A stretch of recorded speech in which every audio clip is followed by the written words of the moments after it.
true. Babylon, stand. The resurrection is at hand. Generation of righteousness comes forth to kill the wounded land.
Good morning, brothers and sisters. Welcome again to our National Family Service. My name is Jennifer Pierce, and I will be your host today. Happy Lunar New Year for those of you who celebrate. And I'd also like to extend a warm welcome to everyone who's joining us for the very first time, and of course, all of our loyal regulars, to our international family movement founded by our father and mother moon, whom we affectionately call our true parents. Their life mission was to build a world of peace centered around the marriage blessing and God-centered families. We actually celebrated their birthday this weekend, so really excited to share about that as well. And you can learn more about our founders, our movement, and everything we do by typing #Connect right here in the Facebook chat or visit nationalfamilyservice.org. Thank you for all your support, and we're excited to start our service. So let's go straight into our opening song. For our opening song today, let's go to Minneapolis, Minnesota to sing and clap along with For Heaven's Sake as they play Song of the Victors.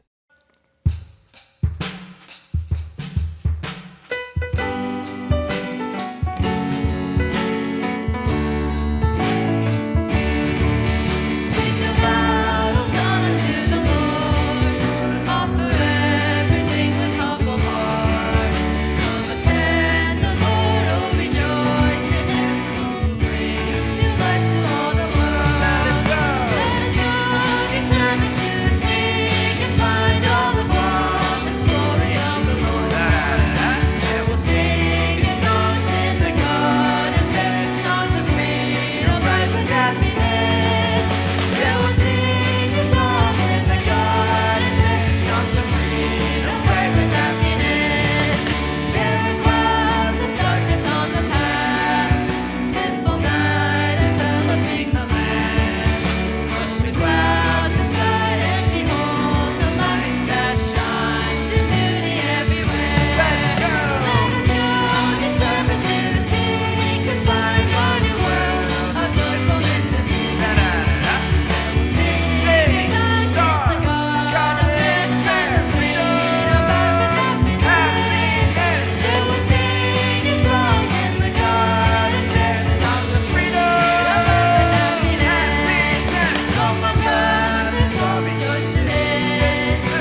Thank you, for heaven's sake, for that opening song. Now let's join Reverend Mark Tangen for our opening prayer.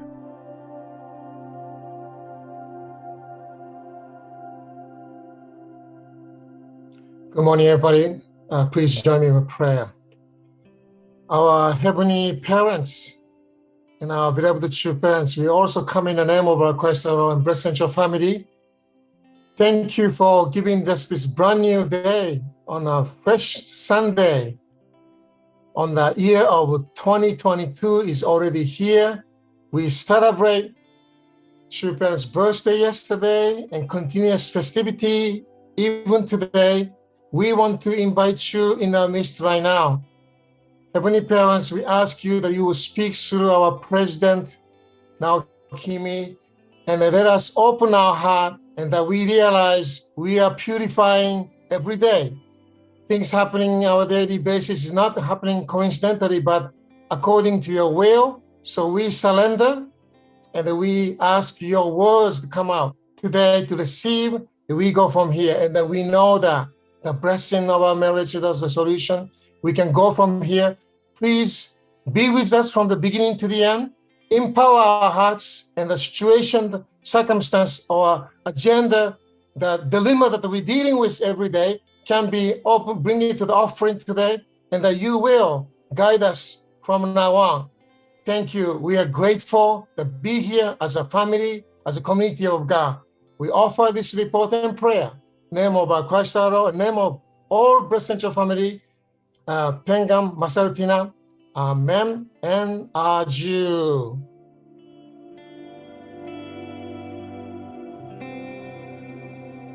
Next, let's head over to Woodbridge, Virginia, for the Takashima family's performance of God Help Me.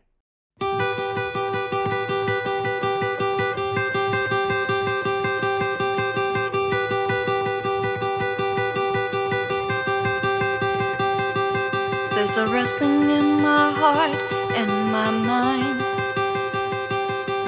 a disturbance and a tension I cannot seem to drive. And if I'm honest, there's quite a bit of fear to sit here in the silence and really hear you. What will you ask of me? Will I listen to your voice when you speak? Help me to move, help me to see, help me to do whatever you would ask of me. Help me to go, God help me to stay. I'm feeling so alone here, and I know that you're faithful, but I can barely breathe. God help me.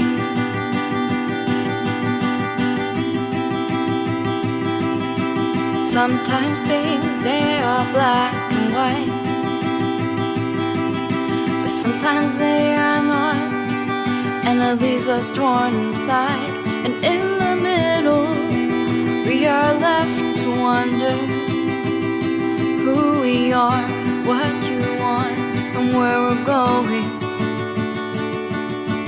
Oh, such a mystery. I don't always understand, but I believe. Help me to move, help me to see, help me to do whatever you would ask of me. Help me to go, God help me to stay. I'm feeling so alone here, and I know that you're faithful, but I can barely breathe.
Thank you, Tarashima family, for that beautiful performance, and Minnesota Family Church, as well as Reverend Tengen for that beautiful prayer. Really put us in the mood and the spirit. And thank you, brothers and sisters, for joining in with us. Please continue to engage with us down below, especially as I have this awesome pleasure to welcome up our Family Federation President in America, Naokimi Ushiroda. Welcome, Naokimi. Thank you, Jennifer. Appreciate it. Happy Sunday, everyone. Hope you had a great week. Actually, just last night, we were able to attend a birthday celebration together with members from all around the world to honor Father and Mother Moon. The late Father Moon would have been 102, and Mother Moon just turned 79. Fun fact, they were both born on the same day according to the lunar calendar, the 6th day of the first month. So happy birthday again, Father and Mother Moon. So last week, we talked about the power of love and principle. How principle without love is cold, but love without principle can be dangerous. God wants us to have both love and principle so that we can experience true love. Today, I wanted to share about the consequences of the human fall, and particularly the cumulative effect that original sin has had on humanity. So the title of the sermon is The Sin Effect. Actually, there was one question that was brought to my attention earlier this week. It was, I believe, from Alia. So this message is for you. And by the way, anyone who does have questions, you can always put it in the Facebook, and I might choose one to address during one of the National Family Services. But the question was, how could something that happened so long ago still affect us today? And how can one mistake cause such a negative impact on history? So I wanted to go into that, and the more we understand the source of the problem, the better we will be able to address it. As they say in G.I. Joe, knowing is half the battle. And before you can treat a patient, you need to first have a proper diagnosis of the ailment in order to prescribe the proper treatment. So with that in mind, let's dig into the problem of sin for the sake of humanity. So first, I want to go into the concept of the compound effect. Have you heard about it? It's basically a principle on how small, consistent actions can accumulate into dramatic results. For example, if you look at finances, if you invest $100 every month at 10% interest, 10.5% interest over 10 years, which, by the way, is the S&P 500 historic annualized average return, it will get you $21,500, which is almost 80% more than what you put in. Now, you may say, well, that's okay. It's not that great. But if you do the same thing for 20 years, that number balloons to $82,600, which is 340% of the money that you put in. You go 10 more years to 30 years, that number expands to more than $250,000 just by putting in $100 a month over 30 years. That's 711% more than the money that you actually put in. So with time, the impact grows exponentially. That's if you do it consistently. Now, that the opposite is true as well. All of us are familiar with loans, and particularly the 30-year mortgage loan. Let's say you borrow $200,000 for your house at 4%. By the time you're done with paying off the interest, you're going to end up paying $446,000, which is more than double the amount that you borrowed. So again, finances works both way. If you're investing or if you're borrowing, there is a cost to the amount that you're borrowing. So sin is very similar in that sense. If you look at the compound effect and sin, let's say the original sin was a small mistake, but because it changed a certain mindset from other-centered to self-centered, and because it was so consistent from the very beginning, that transferred also generation after generation. We're talking not just 30 years, but thousands, if not hundreds of thousands or millions of years, basically humanity's history. If you apply the same compound effect to sin, you can imagine the kind of damage consistent sin can do for humanity.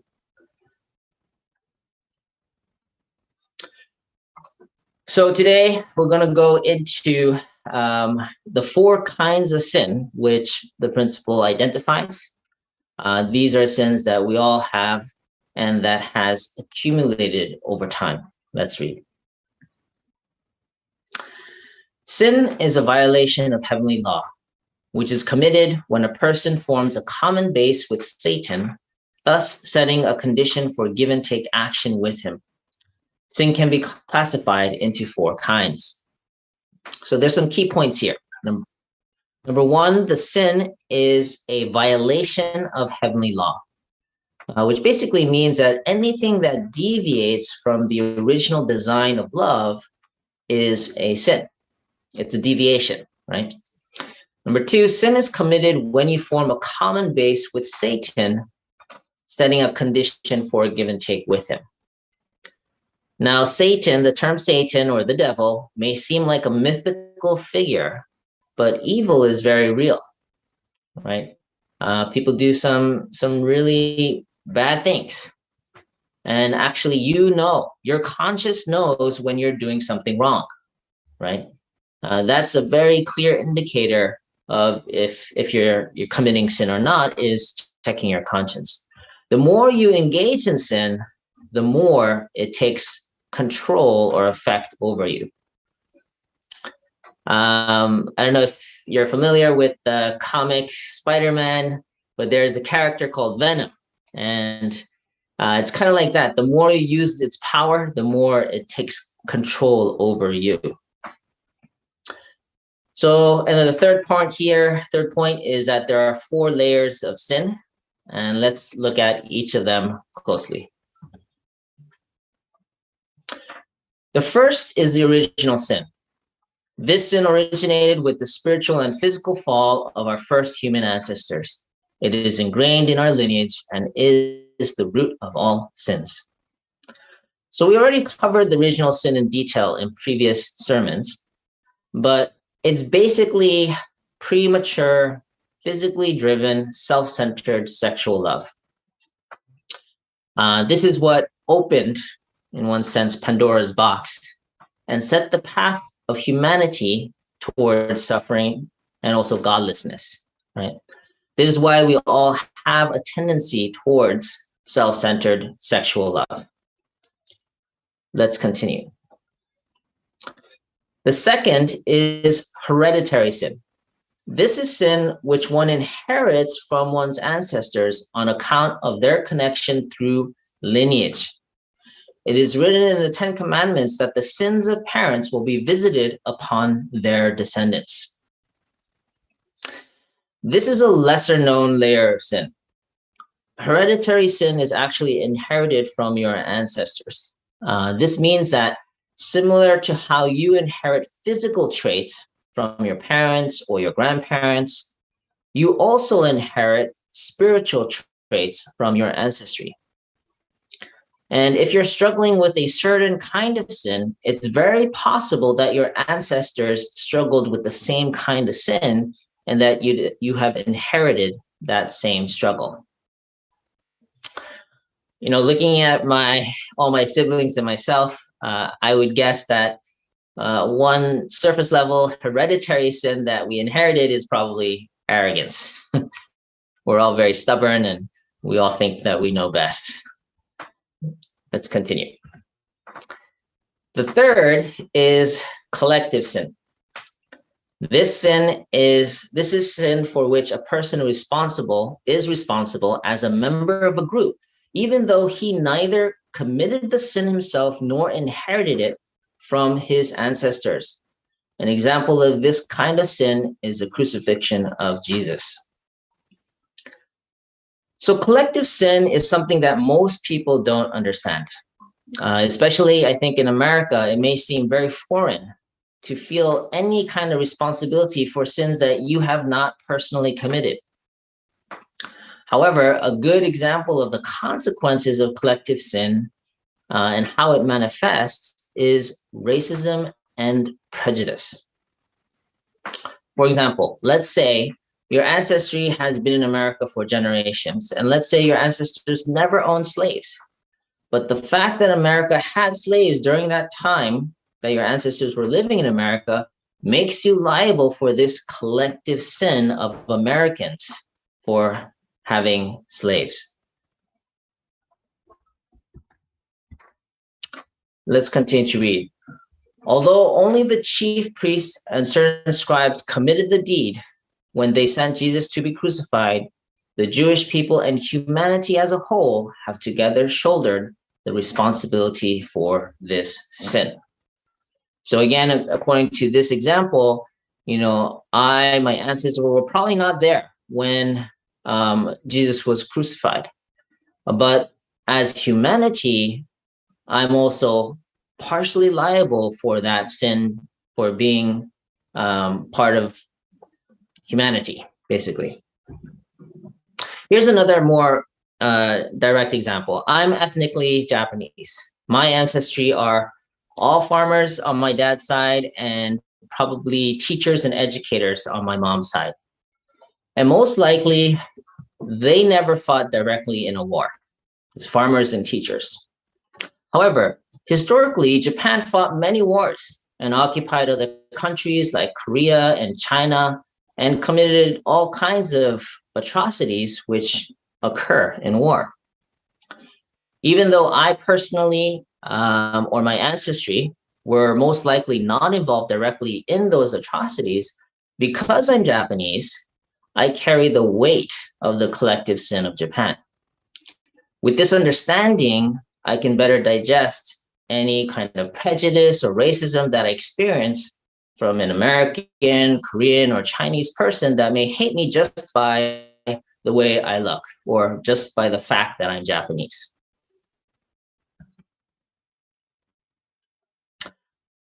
The fourth is individual sin, which an individual himself commits. Although we are all influenced by these other three sins, original sin, hereditary sin, and collective sin, we are primarily responsible and accountable for our personal sin. These are the sins that we commit ourselves. We choose to commit, okay?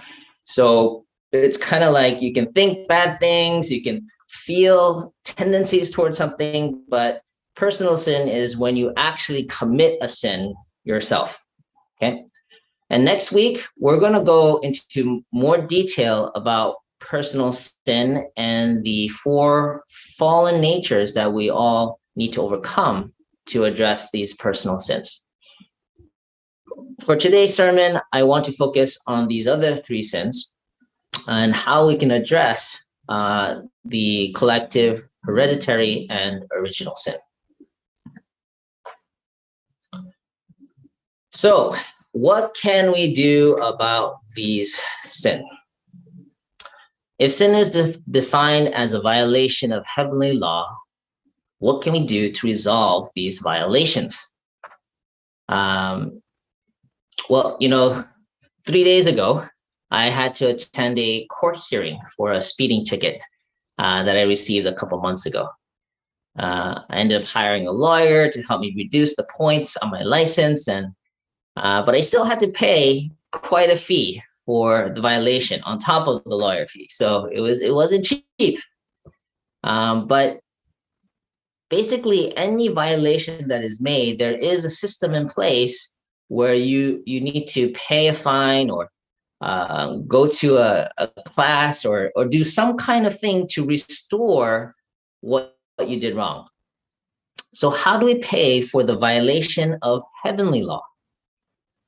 Is there a spiritual court hearing that we can attend, or a way to pay for our spiritual violations? I'm going to introduce here the principal concept of restoring sin through paying indemnity. Let's read. What then is the meaning of restoration through indemnity? When someone has lost his original position or state, he must make some condition to be restored to it. The making of such conditions of restitution is called indemnity. For example, to recover lost reputation, position, or health, one must make the necessary effort to pay the due price. So indemnity, according to the principle, is simply a condition that you can do to restore a mistake that you made or a sin that you committed. So let's say I made a promise and to my wife about being home at a certain time, and I was late or I didn't show up. Now, because of that, trust was lost, right? I guess you can call that a sin. Breaking a promise, right? And yeah, my conscience felt bad about it. So yeah, so that's a sin, right? So I broke a promise. So in order to restore that, I would need to do something to regain her trust. Either I would have to be on time for the next 10 times, or maybe bring flowers or something to show that I am repentful for the mistake I made and I'm aware of the impact that made on her, and made effort where she can feel that trust is restored. So indemnity paying is really a restoration by doing something to pay for the sin that you committed. Okay, so for our collective sin, which again is any sin that we are responsible for collectively that was committed against anyone, even if you or your ancestors were not directly involved, I can share maybe a couple examples. For example, as a Japanese man, by the way, I am an American citizen, but I was born in Japan, so I'm ethnically Japanese. I could apologize to and love a Korean on behalf of Japan for any sins committed by Japan against Korea or Koreans, right? Or as a man, I could apologize to and love my wife representing all women for any sin that men have committed against women throughout history. Alternatively, you could forgive and love someone who has committed a similar sin against you.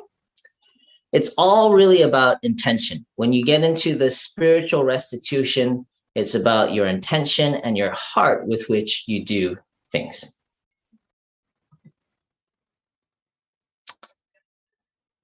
So let's read here. If the earthly person gratefully and willingly suffers the work of the evil spirit, he will make the indemnity condition to purge his and his ancestors' sin.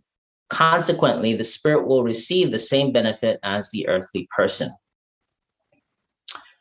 So I shared this story, I think in one of my sermons before, but it was third grade. There was a new transfer student, a Chinese girl. And anyway, it was during dodgeball, and we weren't even playing, and she just pegged the ball at my head. And she started yelling at me, you know, I hate you, and so on and so forth.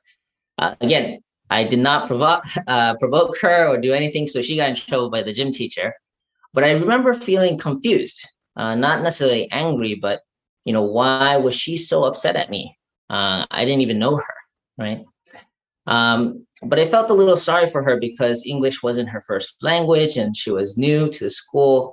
So I continued being nice to her, you know, holding the door, helping her feel included, even though sometimes she would be quite mean. I remember one time she publicly disinvited me from her birthday party. It's like, everyone's invited except you. Anyway, this is elementary school. So But the point is that I think, whether it's spiritual or because of what you were told by your parents, these kind of sins that occurred in the past history, that's what fuels racism and prejudice. Why are Japanese, or if you look at any first generation immigrants, they have a lot of prejudice, and it's because of their life experience and the life experience of their peers and their parents. And there's a certain kind of concept that builds against a certain type of person or certain race or certain nationality. So that's something that we can understand is actually connected to collective sin. I think this is where Jesus' advice about turning the other cheek is valid. In order to break the cycle of hate, someone needs to be willing to love those, even those that hurt them. Otherwise, if each side hates each other each time, that kind of collective sin just continues to grow. Now let's go into hereditary sin. How can we address hereditary sin? So when it comes to hereditary sin, many addictions and negative personality traits can be traced back to your ancestry. Especially if you notice that you have a tendency toward a very particular or specific deviant behavior, it is most likely connected to hereditary sin. So for hereditary sin, I recommend two things. First, seriously deal with it, knowing that it's not just for you, but it's for your ancestors and your descendants. Get professional help. If you're dealing with any addictions, anger management, depression, whatever you don't resolve during your lifetime will be passed on to the next generation. And even if you don't have any children or next generation, right?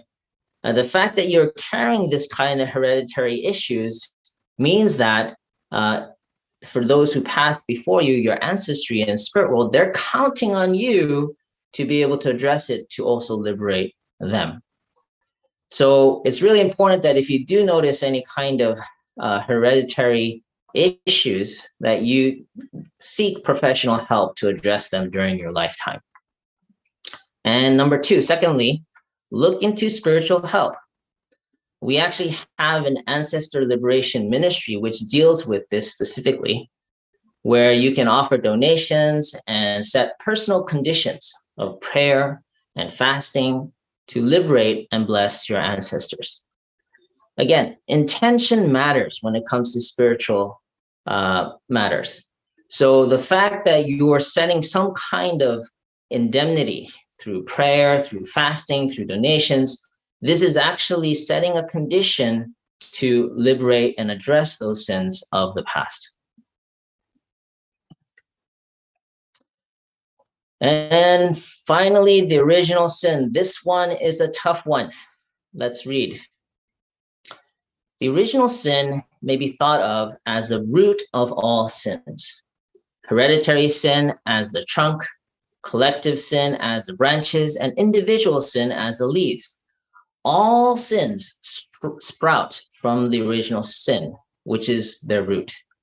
Without extirpating the original sin, there is no way to completely eradicate other sins. So God has been working throughout history to try to resolve this original sin.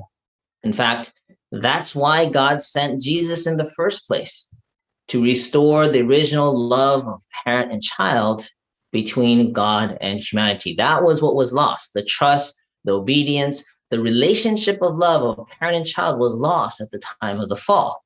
So Jesus came to restore as the first true son, restore that original relationship between God and humanity as parent and child. And also, that's why God called upon Father and Mother Moon to continue this messianic mission. The Messiah is to come save, right? Restore. Messiah is actually a very restorational role. We'll go into that in a future sermon. But the whole marriage blessing ministry was designed to help with restoring the original sin.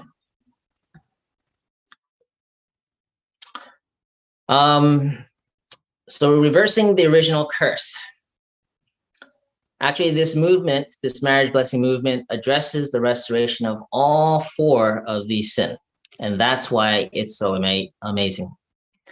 In terms of the personal sins, there's a lot of preparation for the marriage blessing, where you're purifying yourself through taking the holy wine and rededicating your life to God.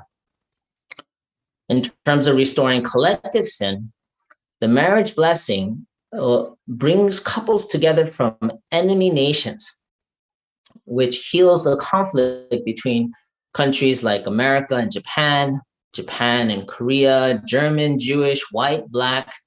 Father and Mother Moon intentionally brought couples from different enemy nations for the sake of bringing about peace, because the children of those unions will be the substantial unification of those two enemy nations.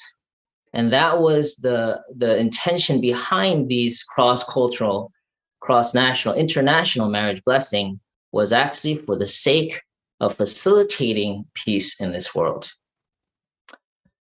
As for restoring hereditary sin, there is this chastening ceremony where you repent for all and any sin that you or your ancestors made against the opposite sex.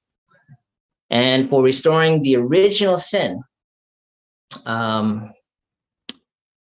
there's an actual portion, a 43-day process where we reverse the curse of false love by doing exactly what Adam and Eve could not, by obeying God's commandment, going through 40 days of separation, and really engaging in a 3-day ceremony that rededicates your marriage to God. So every aspect of the marriage blessing is designed to address these four kinds of sin and really pay indemnity to restore what was lost at the time of the fall. In this way, the marriage blessing is the key sacrament to reverse the original curse and open the doorway for humanity to reconnect as God's original family.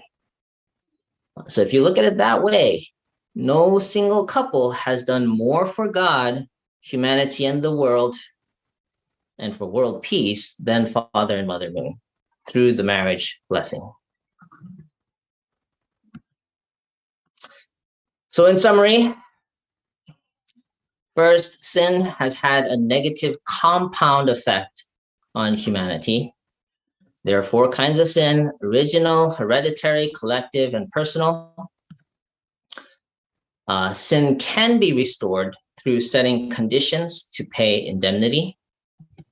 And the marriage blessing movement is designed to restore all four kinds of sin.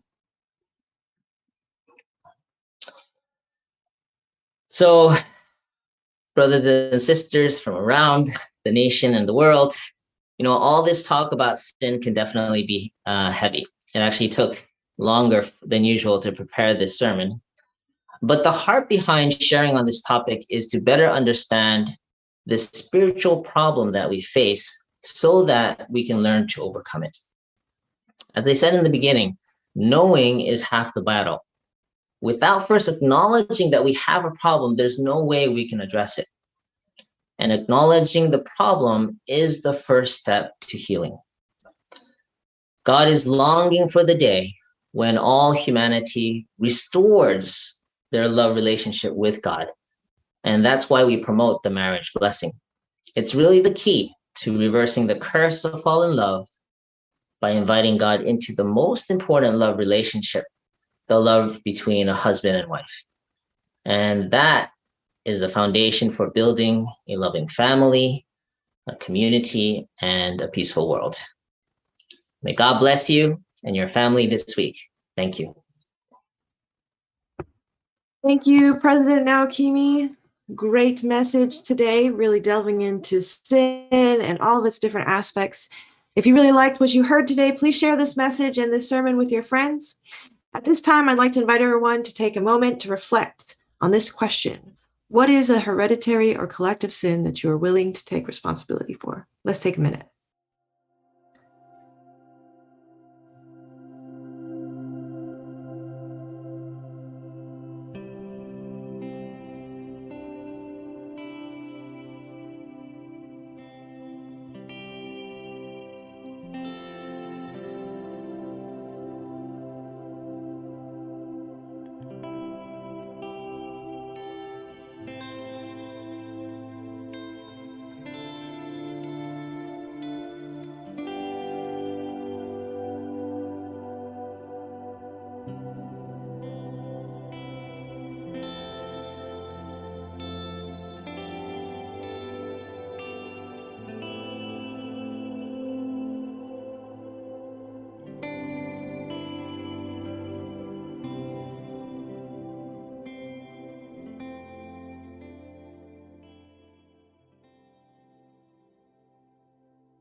Thank you for reflecting. While you guys are doing that and still thinking and digesting, I would like to invite up some panelists to join me in talking about the sermon today. I'd like to welcome up Reverend Denise Nelson and Tamana Ishibashi to share some of their thoughts with us.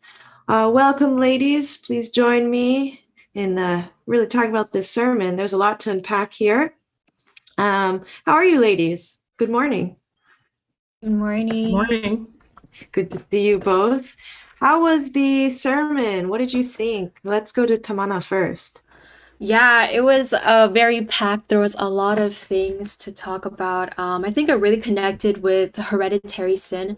It was actually something that me and my sister talked about recently, about how we could directly see like our parents and their character, their traits in us. And actually the topic was brought up after I attended a recent workshop about the holy blessing, holy marriage blessing, and talking about how I wanted to better myself for my future. And so that when I have kids and when I have a family, my hope is that, I don't carry so much of I don't carry so much like negative characteristics or I guess these hereditary sins that I could possibly pass down to my future generation. And yeah, so I like really like zoned in on that moment. I was like, wow, this is actually so real. Like I can really see it like happening within my family. It's not just a concept or something I hear about or learn about, but I can see it applying in my life. And it gave me like a good, clear understanding of like, I guess when Naokimi, Reverend Naokimi talked about hereditary sin, it gave me a clear understanding of where it stemmed from, why it happens, but also what I can do as an individual to prepare for my future generations. And so, yeah, I really, really enjoyed that point. Yeah, thank you. Yeah, I was saying in the comments that it's related to generational trauma. That's like a big buzzword these days, generational trauma, right? Like the things that happen to you from your parents or the things that happen between your grandparents and your parents, those are the kind of behaviors and things that you carry into the next generation and how you parent or how you behave, right? Yeah. And so it has to you have to consciously stop and make effort to not do those behaviors because it's just so natural because that's what's kind of ingrained in you. So it's kind of an interesting, you really have to make effort, but it's also kind of empowering. Like this is something I can take control of. Right. Yeah. Right. There's anyway, I'm really in love with the movie Encanto right now, but that movie kind of talks about some of those things, like how to overcome those things that are being passed down and those difficulties, and good and bad things obviously get passed down, but we're talking specifically about sin. So Reverend Nelson, what did you think about Naokimi's sermon today? First of all, good morning. I was really captivated by President Naokimi's point on how can one little mistake cause such a big problem. Often it starts with one little mistake, right? I was thinking about the whole one point he was making about the collective sin, and how one person with one idea, like for instance, the person who decided that we should no longer have prayer in school and started a whole protest against that. The person who decided that another person is only 2/3 of a human, and then the whole concept of race came into play, and all these sorts of things. So he triggered for me the power of my decision and the power of the thoughts and the plans and the ideas I have that would change not just my life, but so many other people's lives. Actually, I really felt as he was giving his sermon, boy, I really have to try to live a much better life. I have to try to live a life really caring for how I think, how I speak, and how I act, because not only would it affect me, but my generations to come.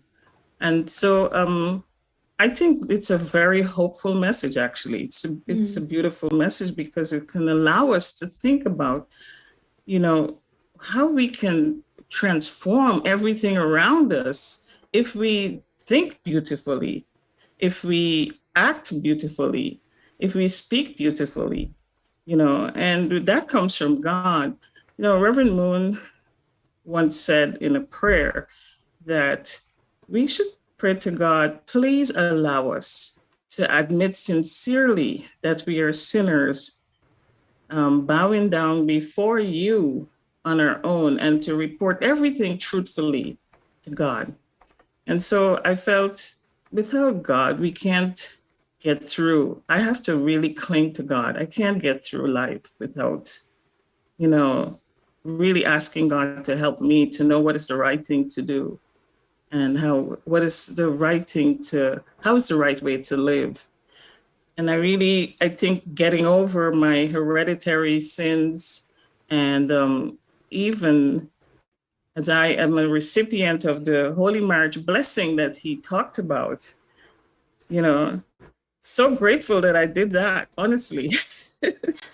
It's the most wonderful thing. Yeah. So, I think through the blessing, it's the starting point to, getting rid of that kind of sinful behavior in our lineage. So I'm expecting that if my children follow what I'm doing and what I'm saying, then 7 generations later, hopefully sin will be gone. Those are my thoughts. Yes. I really appreciated that first of all, I love that you're sharing about your experience with the marriage blessing. I think that's something that Tamana and myself are looking forward to in the future.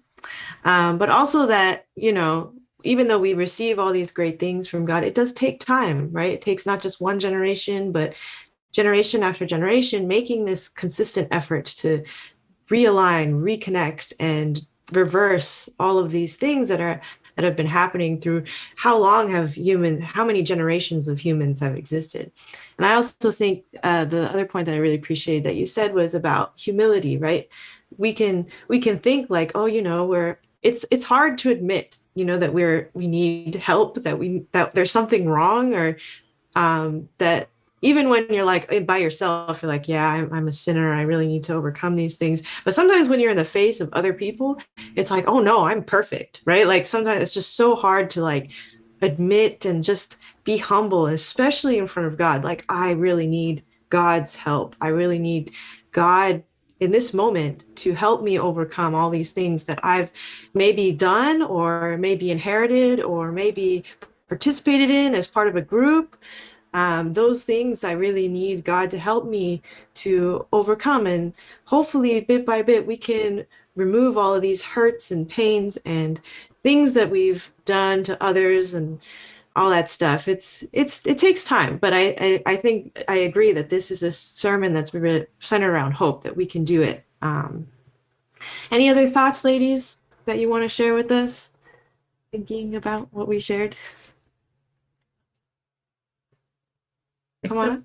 Except to Oh. say that I really like the point President Naokimi made about, how he plans to address his personal things like apology to a Korean person, or, on behalf of all women, and, how he treats his wife. I think it's the little steps that will make the difference. So I appreciated him saying that very much, that take the little steps with one person at a time, and then we will really get through it gradually. We don't have to all run out and do grand things. We're not all Martin Luther King Jr. So Some of us, maybe. it's our aspiration. Right. Any final thoughts, Tamana? Yeah, well, I really loved both of you guys talking. You guys are so eloquent. But I think just like one last point that I really thought was really beautiful, although it's like a very big and I guess big idea, was that when Naokimi-san said that the marriage blessing, all of these like reversals of sin, the main goal is to help individuals and the family really, and humanity altogether, really reconnect back to God as a parent and child relationship. And it's a very big goal, but I feel like it's a goal that's always going to be there and always never going to change, and something that I always would want to strive for. And so I just thought that ending connection was so beautiful, and to see that how all of these reversals can really lead to something really amazing and really big, not just something small. So yeah. Yes. I think, yeah, if we had to sum it all up, I think we were trying, now President Naokimi and all of us, your actions matter, what you say matters, and that's what makes the difference. Thank you, ladies, for joining me today. You guys are great, and I'm so happy to have this conversation with you.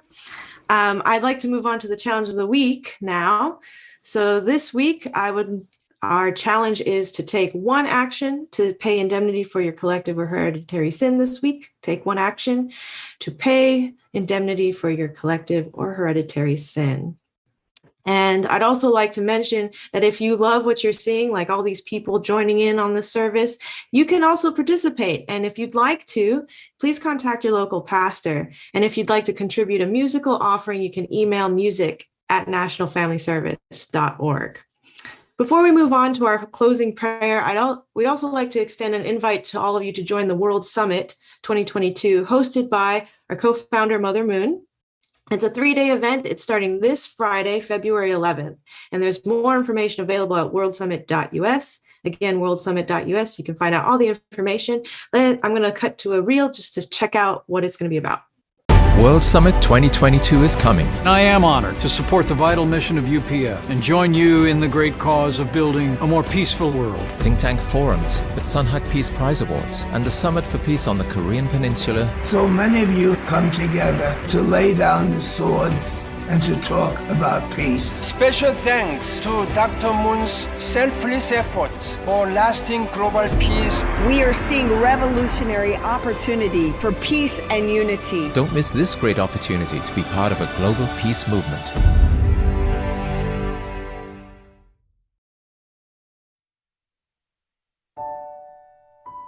Now, let's join Kanisha McDaniel for our closing prayer.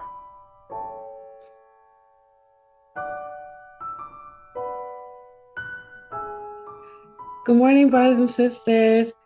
Please join me in the closing prayer for today. Our dearest and most beloved Heavenly Parent and our true parents, we are so grateful that we were able to receive this sermon from our wonderful President Naokimi Ushiroda. And although this topic was a bit challenging, maybe it posed some new challenges for us, we really pray that we'll be able to take this with us throughout this week and really reflect on doing one action a day, because every little step counts that can help us liberate our ancestors' pain and liberate even our own pain. And you parent, we know that talking about sin is not always the most pleasant thing. And sometimes, as was mentioned earlier by our panelists, we don't really want to, look at ourselves or see that we have this kind of issue or struggle. But at the end of the day, when we do look at ourselves, when we do see that we can overcome it, it gives us strength and it empowers us and it makes us so happy and energized to keep moving forward and to keep pushing forward, Heavenly Father. So thank you so much for this wonderful sermon, for this wonderful Sunday, for our panelists and for our MC. And Heavenly Parent, as we prepare to go about this week, I hope that we can inspire each other, inspire ourselves, and at the same time, I hope that we'll be able to prepare for next week, because now Kim, you have more to share with us and more to help us gain and understand and how to really liberate your heart and liberate our ancestors' heart, Heavenly Parent. So I ask and pray you can be with us as we go through this next week, as I offer this day, this sermon, and this prayer unto you, put in the name of our two parents, in the name of Kenesha McDaniel, and also in the name of Ilsham and Betty, a second-generation blessed couple. Aju.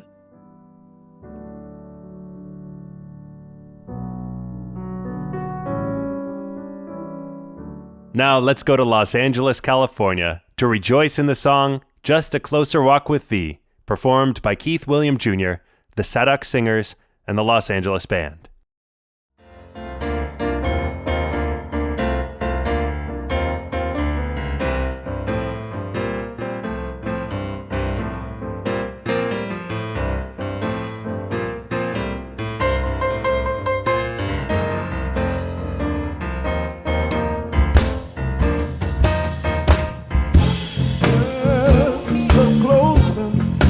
Walk with thee. Just a closer walk with thee. Just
Thank you, Kanisha and LA Band, for closing us out so strongly. Really close us out well. If you loved what you see and you want to support this ministry, you can go to nationalfamilyservice.org and click give, or just go straight to nationalfamilyservice.org/donate. Or even easier than that, you can type #donate right here in the Facebook chat. We can't do what we do without you.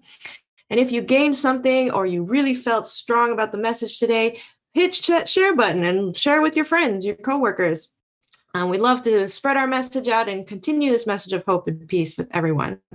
Have a great week, and we'll see you next Sunday right here at the National Family Service. Goodbye, everybody.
Sound